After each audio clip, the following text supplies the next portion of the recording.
Welcome to episode 7 of the Business of Real Estate podcast with Lynn, Hoffmann, and Eric Johnson. Today's episode, to team or not to team? That is the question. Lynn and I are going to be talking with a couple of our team leaders today, discussing what it takes to create a team, to lead a team, but also have some discussion around if you're a single agent looking to join a team, what are some of the things you should be looking about and where should your mindset be? And so we look forward to having these discussions. Join us right after this intro.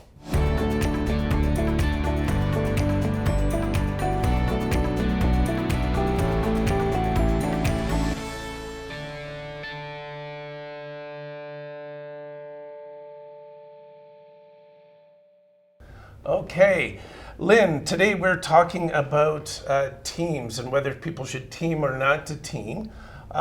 Your thoughts, your experience in the business, I'm sure you've seen a lot of teams come and go. Mm-hmm. What are some of your thoughts?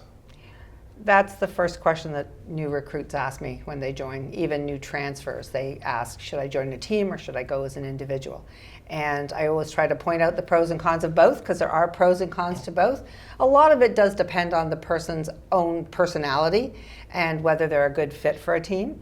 I think one of the biggest misconceptions, and I'm sure we'll hear this from both of our guests today, misconceptions is that on a team they're going to be fed leads.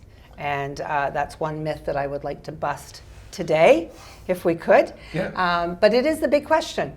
So I have a question for our team, or for our panelists. Well, let's get them introduced. You want to do that, and we'll introduce them? Let's get them introduced. So joining us today, we have Justine Wolcott from the Wolcott Team, RE/MAX Escarpment and Shawn Delight, team leader at Davids Delaat at RE/MAX Niagara. Welcome, guys. Thank you very much for coming. Thanks for having us. Yeah, so Lynn, you fire away with the first question. Let's put you right in the hot seat. Right? Ready to go. Jump right in there. I'm going to ask the shy one of the group. I'm going to ask Shawn my first question. Sure. Why should someone join your team? Well, why should I join your team? Why should you join our team? Well, if you want to, it depends also too, there's different levels of people who join teams. But I think if you're a new agent, it is an ideal opportunity for you to enter the business, get coaching and training, which I feel is key for a lot of the agents out there, because I feel that is something that's missed with a lot of agents too. I find social media portrays our career as something really special, which it is, but it's a lot of work to make it special. Right. And social media doesn't show that. So I think for agents who want to learn, who want to build a career in real estate and learn how to sell real estate the right way, it's a great option. I also think for agents who have it out there but may be struggling, it's another great option for them.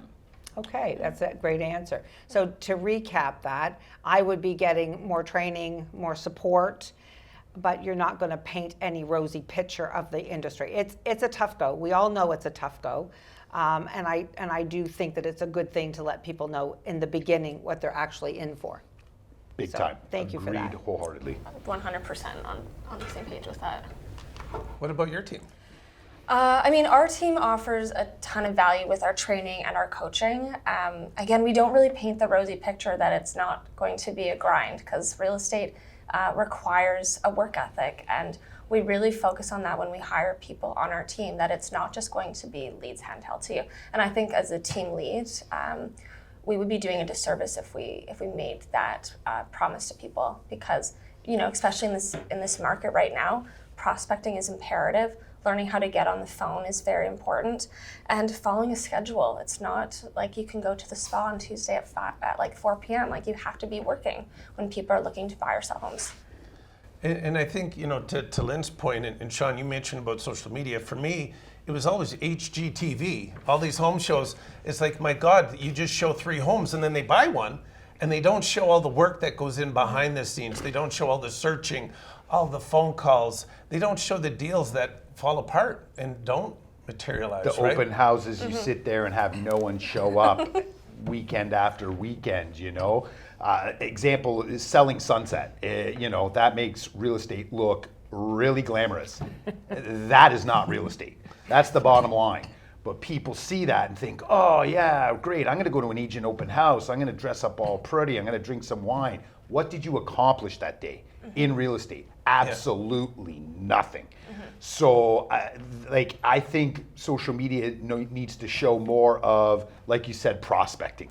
That's what I find a lot of the agents entering the business today don't realize, that prospecting, and I think you'll agree, follow-up. Follow-up.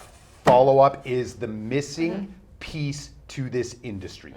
New agents think they're going to walk into a brokerage, the door's going to open, and their uncle's going to call them. They're going to put a social post, and their friend's going to call them. The answer is absolutely no. They want to see you gain experience. So then, therefore, prospecting, follow-up, building your own client base, and that's the missing piece. Today's agents entering don't understand that. Well, and to add on to that, I think that a lot of agents think that the first person that calls in off realtor.ca is going to buy the house with them. They don't know who you are. Like, you haven't built the trust or the value, and if you're calling them saying, when are we going to look at a house, and you haven't built that value and that trust up with them, you're just annoying them. You're not providing, the service that you should be as a real estate agent. Absolutely, and I think the misconception is what a lead actually is. People think a lead is, especially a new agent, oh, I'm going to get a lead from the Wolcott team. I'm going to get a lead from the Davids Delaat real estate team. And guess what? I'm going to call them, and they're going to want to buy a house today. Or, oh, this seller, I'm going to call this seller lead, and they're going to want to sell their house today. No. A lead is someone who wants to do business within 3 to 12 months that needs to be nurtured and followed up with. And one thing I realized, and I've been doing this 20 years, and I follow up. But the light went off this year in particular when I realized all this follow-up that you do. If you're the agent following up with that person, they will be your client. Yes. Because if you do good follow-up and follow with, especially over a year, they're going to go to you. They have no choice. They're like, if this person hasn't even done a deal with me yet and is following up with me, just checking in, seeing how I'm doing, is there anything I can help? Hey, do you guys need a stager to come by? Do you need me just to tell you some things you can improve your saleability? They will call you because they'll appreciate it, and they'll scratch their head and go, well, how can I go to someone else? This person's already given me what I want and beyond. And I think that's a really huge missing piece. But not only that, that follow-up, usually what you're doing is building that relationship already. And then not only that, you're building yourself a client for life. That's right. Because you're going to get the listing, you're going to do a great job, and guess what? They're going to refer you. Yes. And that's the hugest thing, Yeah. right? And so that's the frustrating piece out there. So that's where the question is, to join a team or to not join a team. I personally feel teams are going to slowly take over the industry, only because they give the general public what they want. They want service, they want massive amounts of marketing, and they just want to be taken care of. And I feel teams can do that through all the support we have with our admin, our in-house marketing, our top-notch social, all of our coaching, mentoring, all this stuff. And the systems and process we all have in place to make sure that nothing gets dropped between the cracks, which I think as a solo agent is challenging to do. I personally, if I look at myself today, or if I was an agent getting into the business today, I don't know how I would keep up with doing social media posts, doing open houses, showings, making my follow-up time to call and stuff like that. As you joining a team, we can alleviate a lot of that stuff, like paperwork through the admin, everything like that. Help them with their time management.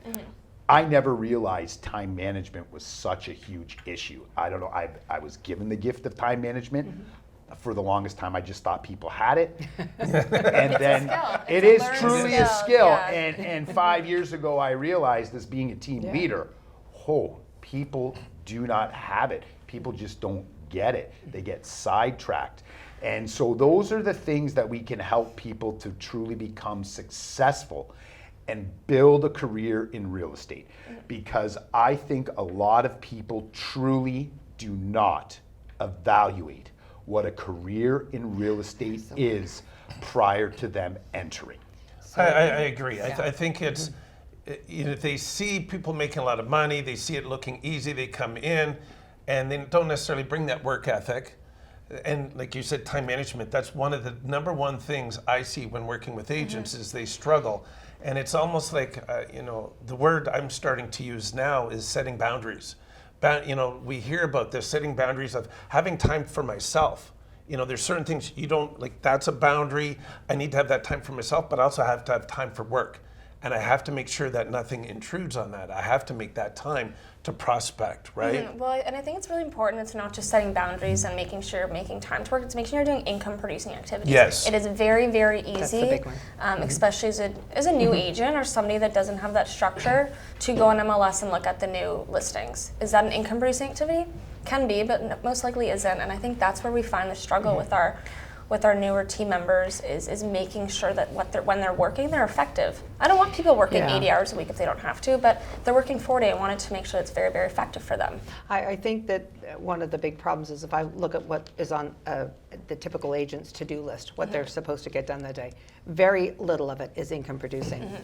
Things. It's picking up the dog, picking up the kids, going to get the laundry, and they sort of fit the job in and around their personal lives. They're not doing it. So I was very happy.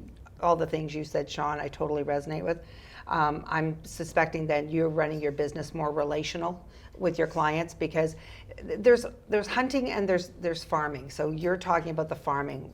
100%. Making sure that there's the long term to go in the pipeline. But in the meantime as well, you need to do a little bit of hunting as well. Oh, absolutely. To get the short term stuff too. But it sounds like you're working on a relational way to teach them. And I couldn't agree with you more that if you do enough for people, if you give enough, people give back. Absolutely. And they feel that connection. You've built that. So I do have a question for both of you. When you're looking at potential team members, do you have any sort of a disc profile or some sort of a profile that you put people through, or are you just going by your gut? How do you select, Justine? How do you select? So we used to do the disc profile, and we found that people could kind of play around with what they were doing, because they would go home and they'd look at it and talk with their spouse about it. So what we do is they actually run through a series of 3 interviews with our team. Okay. So they first come and meet with Peter, who's our sales manager, and my brother. We are a family team. Meet with him. He goes through what the expectations and requirements are. We have a full outline of the accountability standards that a new agent has to do to be a part of our team. If they don't meet those accountability standards, we don't have them with our team, because we feel a big responsibility for the people we bring onto with us. Once they do that, they then meet with Drew, who is our team lead, and my father.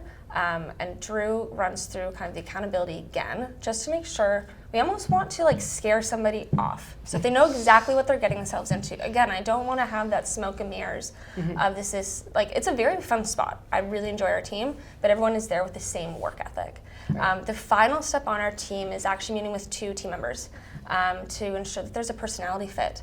Again, we are very focused on having our team in the office, working together, going to meetings. So it's important that those personalities fit. I don't care if you're going to make $300,000 on our team. If you're like an asshole, I don't want you in the space. So that's how we really go through the process with our team. And if one person says no, it's not a fit, then they're not we don't bring them on. Very good. Shawn? Pretty much the same boat now. I put the fear of God into them as well. I originally was kind of just taking anyone and dealing with, okay, let's work through it. What ends up happening with that is a lot of wasted time, a lot of wasted energy on the team leader's part. Also to let agents string along a lot longer. So now I used to use discs as well. I find it's a little different. I have a perfect kind of avatar that I'm really kind of focusing on these days. I find the 30 to 35-year-old is just perfect. I've had the most success. Those are the most successful guys on my team, guys and gals. And that's kind of where I'm focusing a little more. Not to say there isn't some really good young agents coming up for sure, but they're 1 in 50 in an interview process. Because again, I'm going to say this, the entitlement out there from people and what they expect from a team lead and real estate as a career is crazy. Like I said, they think they're just going to walk in and it's like, hey, all right, I'm selling houses. But again, the grind behind it. So we have a process where we'll meet an agent. Okay, if everything seems good, they get 6 months.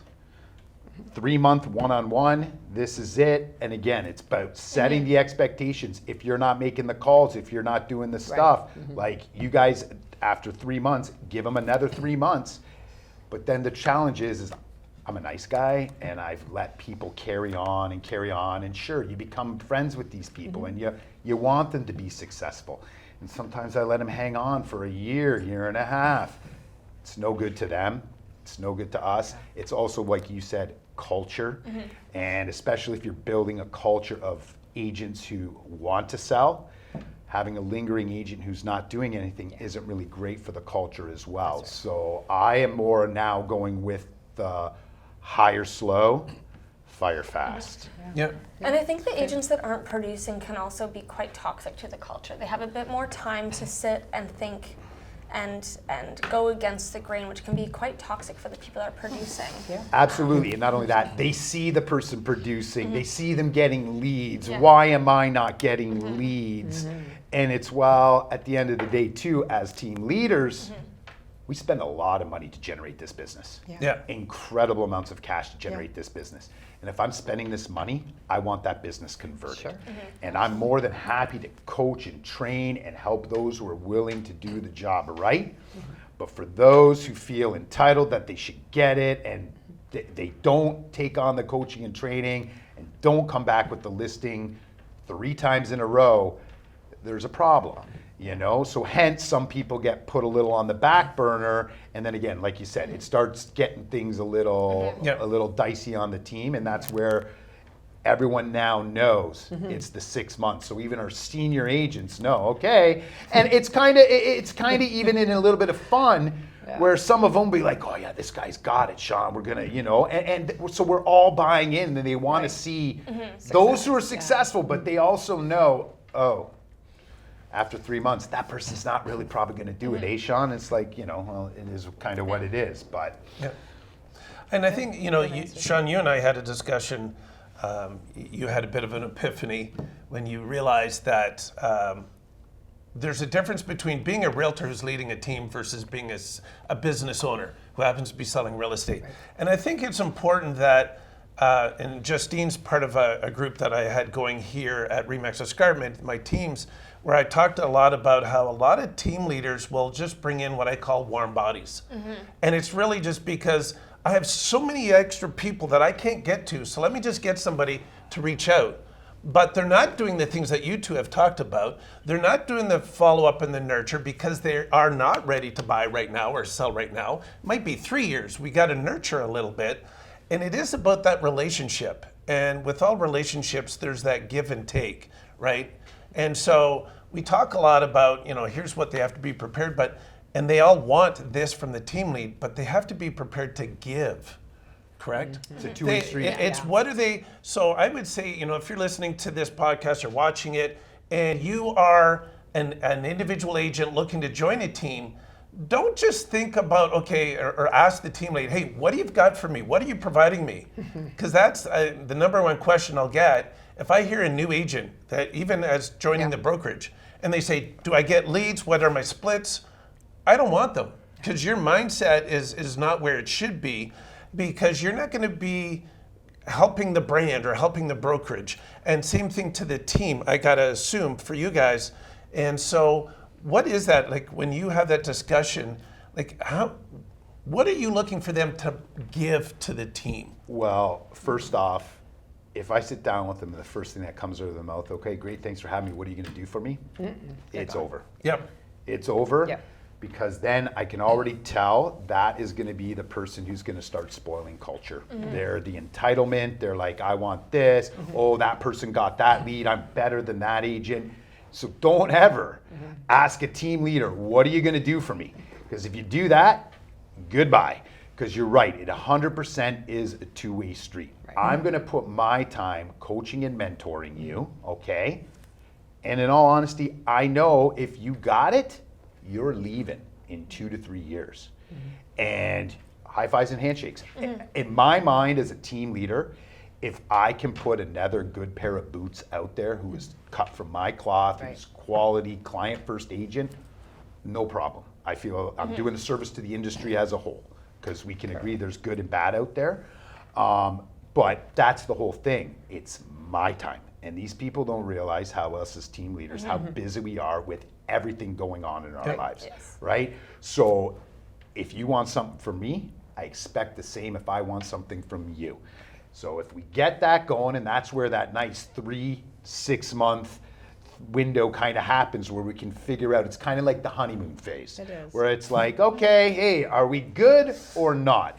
And now though, it's really great because once that 6 months comes up, I'm armed with information that I can basically just say, look, guys, time and time again, you were asked to do this, you didn't. So I'm sorry, Right. you made the decision on your own. Right. Like, it's their decision in the end. If they don't do the stuff, they made the call.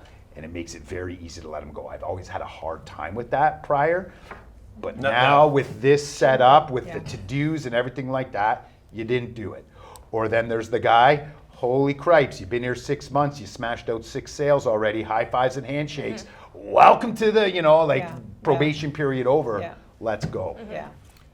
You watch their conversion rate. Is that part of your 6-month process? I mean, I've interviewed and worked with a lot of agents. Some are wonderful people and they work really hard, but they can't close a door, never mind a deal.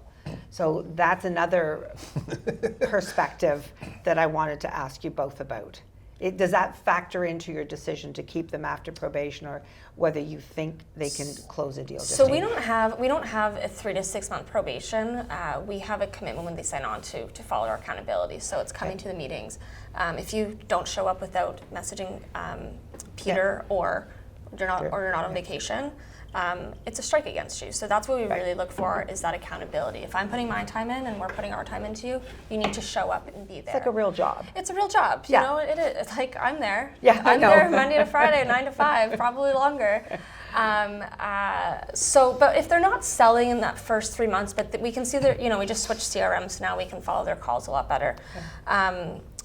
If we can see that they're doing the activities that are income producing and they're making the calls, they're doing the open houses, they're actually doing showings, then we know there's a training piece in there. And if they're coming to training, Peter works very closely with them, so I can't speak specifically to it.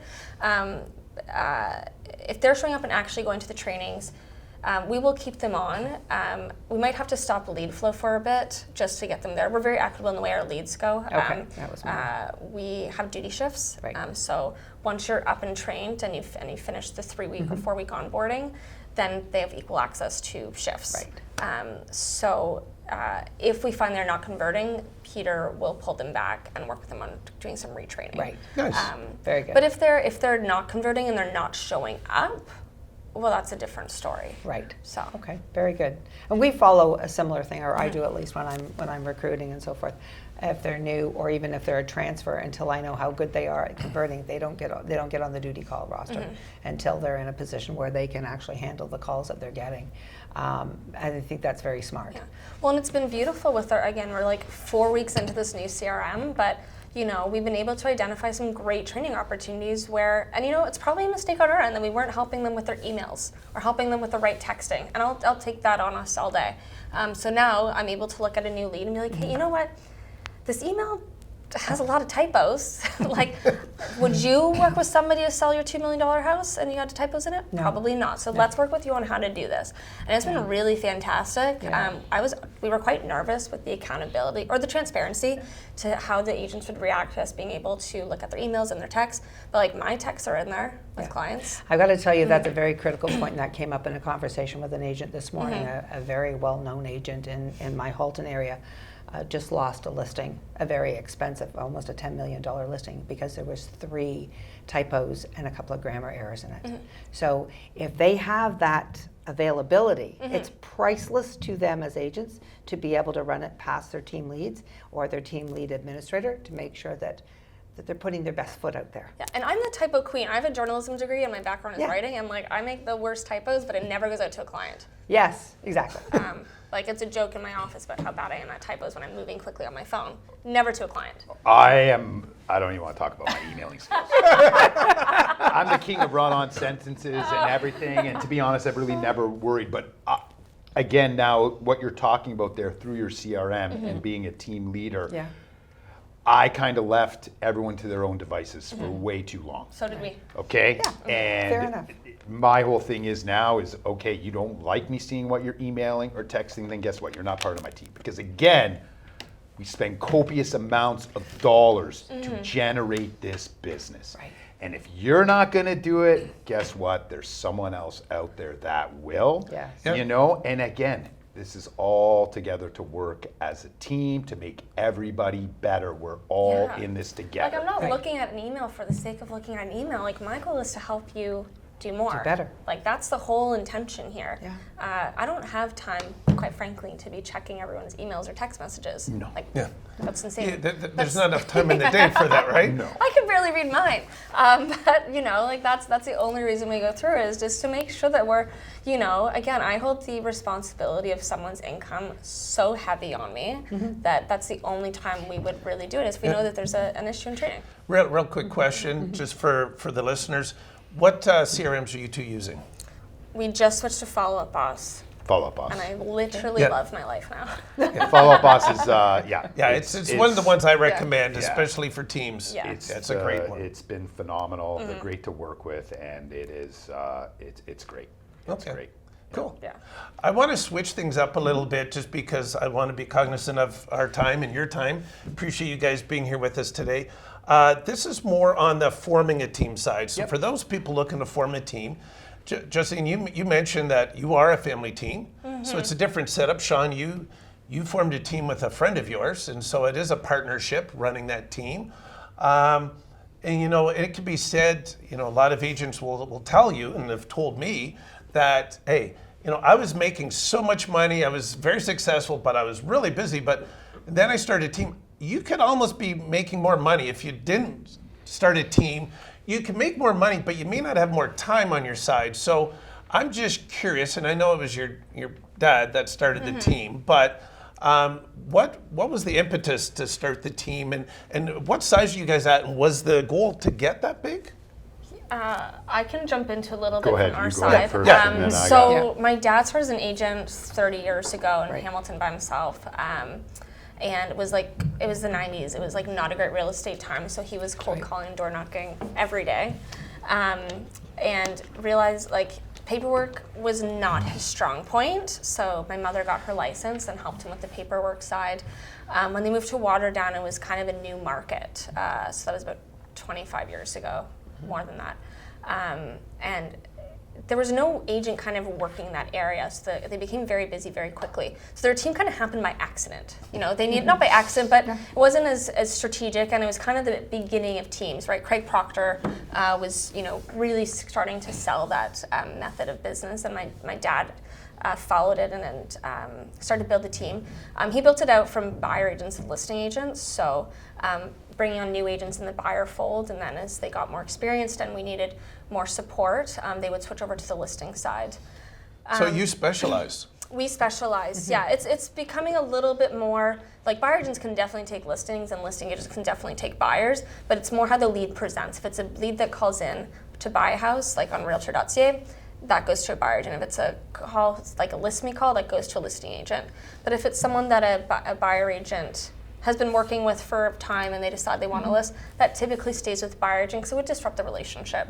But yeah, so going back to how the team was started, it's kind of, and then they backfilled with admin. So we had a listing coordinator and an admin that kind of worked exclusively with Drew and Jane to help them so that they could be in the field. And the team's changed a little bit now. We now have 37 agents. So probably 12 or 14 listing agents, 16 or 18 buyer agents. And how many admin? That's a great question. Front desk slash kind of an EA, 2 listing coordinators, a transaction coordinator that we're just rehiring, an ISA, a marketing manager, and a marketing coordinator. From a management perspective, Peter's our sales manager. Drew is still the team lead. Jane helps everyone with their CMAs because she can price a house like nobody else in the business. And I do everything else, so I'm the GM. So I oversee our marketing, our HR, our accounting, et cetera, and our office spaces. And we have 2 virtual assistants in the Philippines, one for data entry and one for video editing. Wow. Yes. Shawn, what about you and Terrence? Well, this goes back to the question of, again, to start a team or to not start a team. And originally, for many of you who are listening, I actually started on a team myself. And I stayed on a team for a really, really long time. I was on that team for about 14 years. Wow. Okay. Totally outgrew the team. I was selling half the houses for the entire team. And at that point, I'd never been on my own, so I thought to myself, hey, you know what, I'm gonna get out of this brokerage, get away from this team, and I just wanna be Shawn and an admin, and let's go. Well, as soon as I walked into RE/MAX Niagara, I was presented by the broker, hey, this guy wants to join a team. So boom, already left, wanted to be on my own, started a team. A year later, Terrence and I became partners, and Davids Delaat was formed. And the reality is this, as a single agent, you have a lot of business, okay? And there's opportunities to make additional money on that business if you first start off with a buyer's agent and then you grow and grow and grow, right? So, so team was formed, and I've had a lot of success and failure over the past 5 years. And when we're talking about teams, there's numerous different models you can actually do for teams. Like your kind of model is definitely different than what we are. And and again, it's also too, how is it going to work for the team leader? Like your model wouldn't work for me, myself. I found something that's going to work for me, and I want to build it and grow it. Right. But the question I presented myself last year, what the hell am I doing this for? Do I even want to do this? Do you know that I could go and be Shawn Delight with an admin and sell 50 houses in my sleep, have a great quality of life, make a decent amount of money, and not have to worry with bullshit, okay? Yeah. But then all of a sudden I asked myself, well, how long does Shawn want to sell houses for? Does Shawn want to be 60, still selling 40, 50 houses? So that's the other aspect of a team, that you can actually build a business, potential saleable business, or an easily managed business from a tropical island. So I finally figured out the model that I want to work and build and grow, and I have goals to get to where I want to go, and I feel it can be very successful with what we've got going on. You mentioned ISA. That is going to be the hugest piece moving forward for real estate teams. Yes. Because it gives the agents what they want. Here you go. Here's your appointment. Here's your appointment. That's all they really want, right? Isn't out there now. The prospecting and this and that, they're doing it so they can get the ISA lead now. Well, it helps from a business perspective because we can change the splits on those kind of appointments. Right? Absolutely, and not only that, it protects our business as team leaders. Yes. The business stays with the team, but not only that, I can assure that my business is being followed up with. And it's turning out to be I am a very happy guy with what's going on. And I'm really, really excited for next year because I've only been doing this ISA for about 6 months. And so we know now after 6 months, the nurturing, the follow-up, what do these ISAs have in their pipeline for next year? And the truth is, I was all about throwing bodies on my team in the beginning. Okay, take the big picture, and you got all these agents, and you look at they're huge. I'd rather take 8 agents that can sell 40 houses over 25 agents that can sell 10 houses. Yep. Less time managing all these people, but not only that, you find you have a little bit of a better buzz because you have like-minded people who just want to work and pump real estate, and that's really my goal. That's all I want. And the other reason I created a team is because partly we can give better service. there's a better service piece, and I think we I can agree. all agree that service is a little lacking in all aspects of our lives these days. COVID took service kind of out, and I think there's an opportunity if you, and again, this is why I love the ISAs. So we call our ISAs client concierges. Right. Yeah. Right? Very So they're touching base, Nice hey, name. the client concierge, people feel special. Not only that, client concierge follows up again 3 months later. Hey, client, people feel really special. And it's that follow-up and service and them constantly asking, how can we help? What do you need? And that's what I feel people deserve. And I try to treat people, though, the way, if I was selling my house, this is how I'd want to be treated, Absolutely, right? yeah. And that's the way I've practiced it my whole life. So to build a team, you really need to marinate and figure out what your goals are. It's not easy. It's a lot of learning. I'm sure your dad can attest to that as well. He's probably made mistakes along the way. 100 million mistakes. Everyone has. Everyone has. No, but Yeah. that's the point But you is think you learn, you keep growing. that's right. Yeah. Without failure, there's no growth, guys. Yeah. Yeah. You have to Yeah, fail absolutely. to grow. Now, just want a little plug for your dad. I believe it was in 2020. He was on one of my master classes with some other team leads. Yes. That is still in Office Tools. So if anybody wants to review the perspective of the team from Drew's point of view, it should still be in the videos for Office Tools. So it was very interesting to hear him. Yeah, it was right before COVID, wasn't it? Yeah, it was. Yeah. It was very early on, or it might have been right around the cusp of it going Yeah. pandemic, because we were trying to get as many video things in as possible. So Yep. keep everybody engaged and happy. But Shawn, to your point, one of the things I get all the time is agents calling me. All they want to do is sell. They want to talk to people about the deal. They don't necessarily want to spend the 6 to 12 months nurturing, holding hands, and doing all that kind of stuff. I mean, I remember when I was selling, I had one deal that took me 2 years. 2 years of nurturing, and there was a lot of time involved. Not everybody wants to do that. They want to get to the sale and the deal. So this is where a team can really help them, and you can help them with that Or you service get that you're busy. Or providing. you get busy as an agent and you can't make those calls. No. It's way more effective for you to be out in the field. Like, I'm guilty of it. I am the worst at follow-up. I mean, I sell, but I am the worst at follow-up because, you know, an agent needs help, or I have to go to a house and help someone with something, and like my follow-up falls behind. So now my ISAs are helping with my calls. Well, that's what I was talking about the farming and the hunting aspect of things. We all get busy in our day, but there has to be, in my opinion, at least a couple of hours of lead generating, earning money, time that they spend on their business to help the team and grow the culture and the bottom line of the team as well. Yeah, and I find one of the things I keep promoting to everybody, and it's about a pipeline. That's the Right, number one it's a thing, is pipeline. I want to teach my guys, whether you're on my team or not, do you want to really truly be successful, you need to create yourself a perpetual pipeline. Fill the pipeline. You know, and I relate it to this. You can have a list of buyers or sellers, and what do you do with the list? Okay, this seller's gone. You cross off the list, and guess what? When the list is crossed off, you got nothing. That's why you need a pipeline.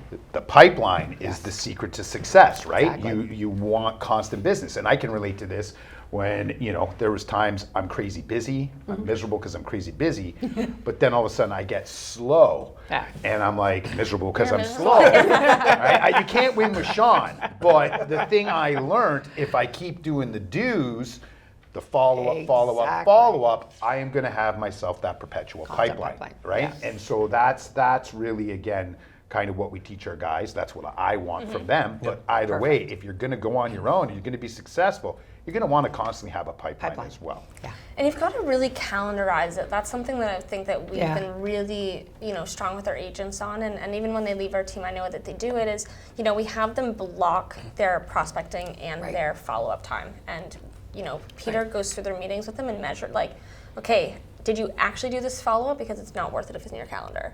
So we delete it if you don't do it, but you have to have it in your calendar so that it's your frame of reference. Right. And, if you get busy one morning, you have to move it to the afternoon, It's become a really, really important piece If of it's business. not in If the it's not in calendar, it doesn't get done. You have to block the time, and that's where, to both your points, time management, priority time management is most important. But they need to block calendars. But then they also need to go back to, this is a job.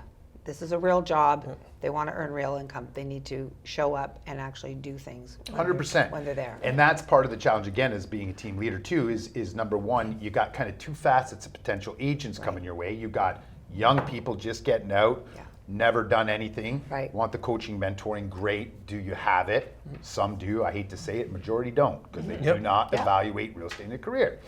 Then you've got the agent who might be 40 plus, who's like, yeah, I've been doing this on my own, but I kind of really am like, maybe a team. And they're, I hate to say it, the ones who think that they're coming and you're just feeding them. Well, the good news is that with the model I'm creating, they will be fed.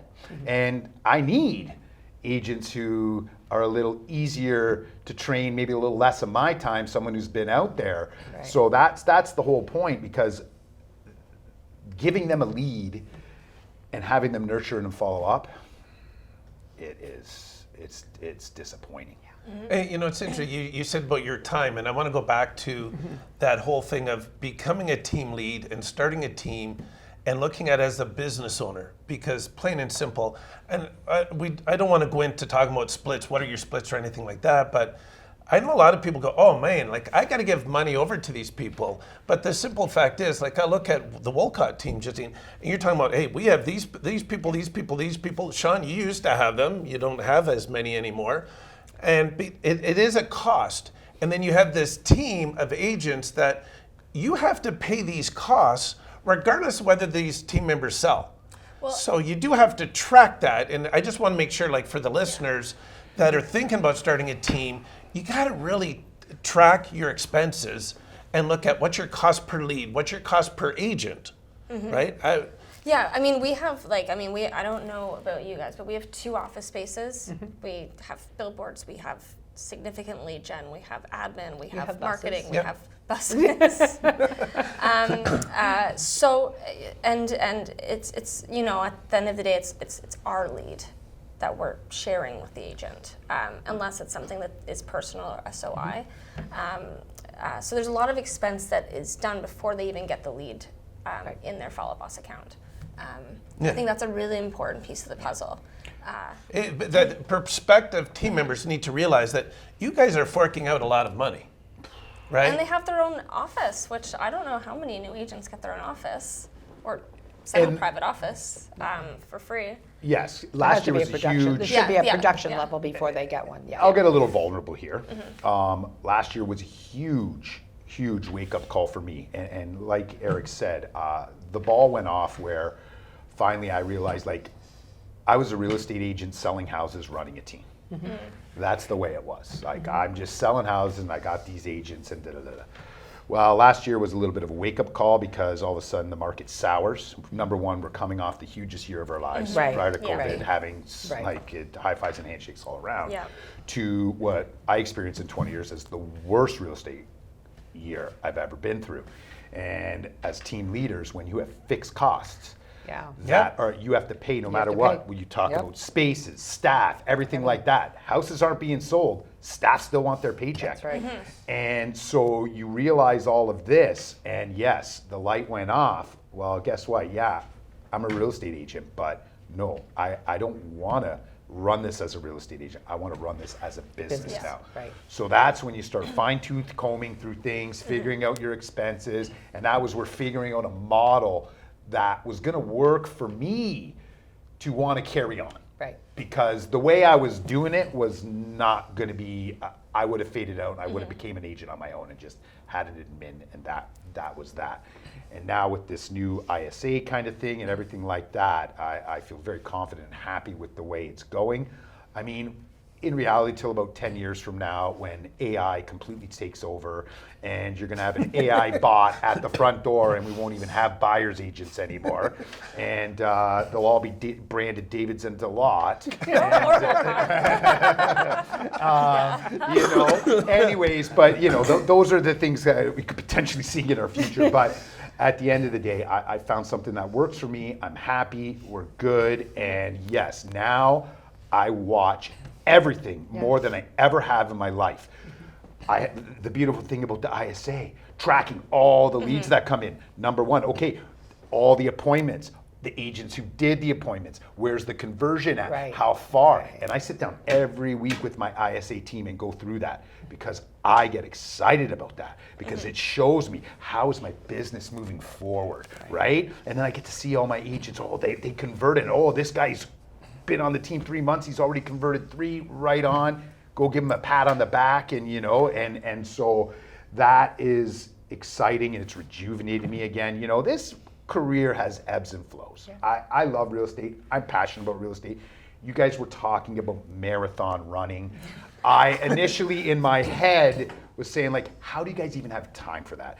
Like, my unfortunate choice in life was that I made real estate my pastime, I made real estate my hobby, and I made real estate my career. Right. Okay? And then other than that, I have my family I love very much, and they do get a lot of Shawn family time, but I don't do anything else.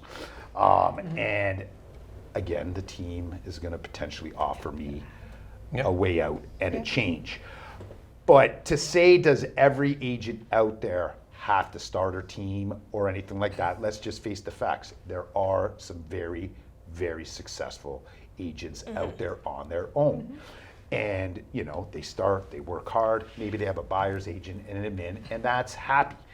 And again, I don't want to say that then go out and start a team. If you're happy doing that, save yourself a lot of trouble that Shawn went through. Save yourself a lot of money that Shawn burnt, because I'm sure your dad spent good money after bad money sometimes.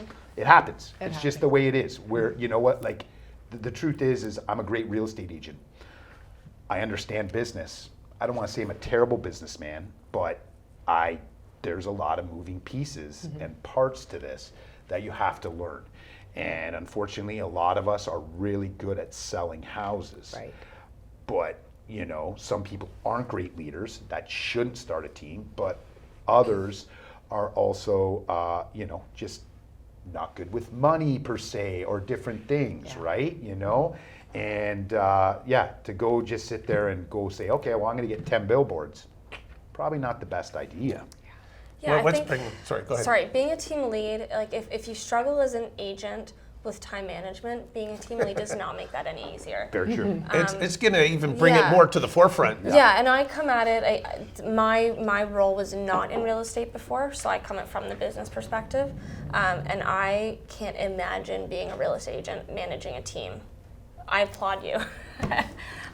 Because I feel like there's so many different pieces. You're going from selling houses and running the marketing to, okay, how do these people get along? What are the systems we have to put in place? Doing the hiring of the admin, making sure, you have printer paper and your contracts are done and all of that. It's a lot of different pieces that come into play once you bring in that team lead part of the business. Absolutely. Which I think that a lot of people underestimate that side of things. And I just want to say, Shawn alluded to it, there are many formats to team structures, and there's many different ways to form a team. These two happen to have, sort of more, I would say, more a traditional style of team, but there are partnerships. There are a lot of different ways to do it. In one of our future episodes, we're going to get more in depth on those different types of teams.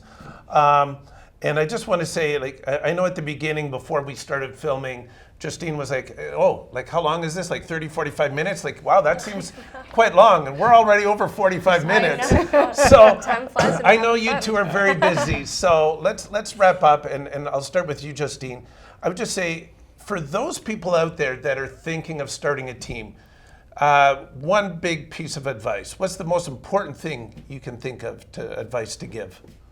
If you're thinking of starting a team, think about your contracts. Okay. Contracts. Very important. Think about with your admin and your agents. You want to make sure that it is not, I find it challenging to just be a handshake agreement. There's so many different variables at play. And at the end of the day, you have your brand, and you have to protect that. I strongly suggest coaching.